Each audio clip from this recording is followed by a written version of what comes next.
আসসালামু আলাইকুম প্রিয় শিক্ষার্থীরা, আমরা আইসোটোপ, আইসোটোন, আইসোবার, আইসোমার সম্পর্কে জানবো। সবার আগে আমাদের যে আইসোটোপটা একই মৌলের, পারমাণবিক সংখ্যা বা প্রোটন সংখ্যা একই কিন্তু ভর সংখ্যা ভিন্ন হলে এদেরকে পরস্পরের আইসোটোপ বলে।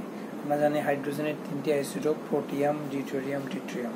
ঠিক আছে, সবার আগে যে বিষয়টা আইসোটোপ, আইসোটোন, আইসোবার, আইসোমার মনে রাখবো কিভাবে। আমরা ট্রিক্স হচ্ছে আইসোটোপ লাস্টে প আছে, পতে প্রোটন, তার মানে প্রোটন সংখ্যাটা সেম হবে।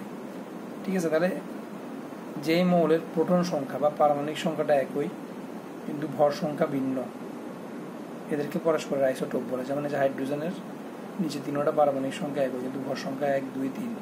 কার্বনের ক্ষেত্রে নিচে 3টা পারমাণবিক সংখ্যা একই কিন্তু ভর সংখ্যা 12, 13, 14। ওকে, এবং আইসোটোপের ক্ষেত্রে একই মৌল হবে।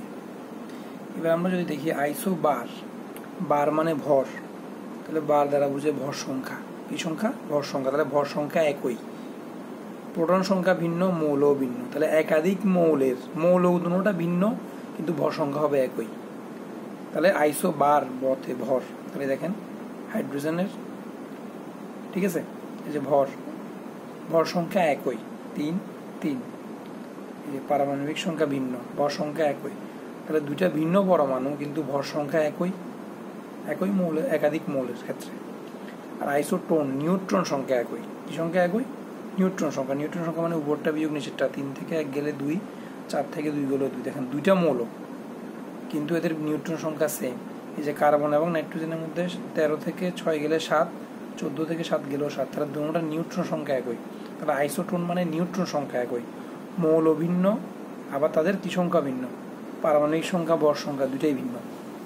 আর আইসোমার মানে হচ্ছে পারমাণবিক সংখ্যা আর ভর সংখ্যাটা একই। যে দেখেন পারমাণবিক সংখ্যা একই, ভর সংখ্যা একই, কিন্তু এদের গঠন এবং তেজস্ক্রিয় ধর্মের মধ্যে কি থাকবে? অমিল থাকবে।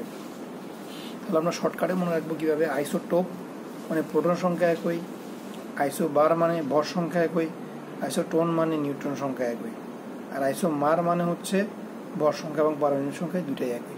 আশা করি বুঝতে পেরেছেন।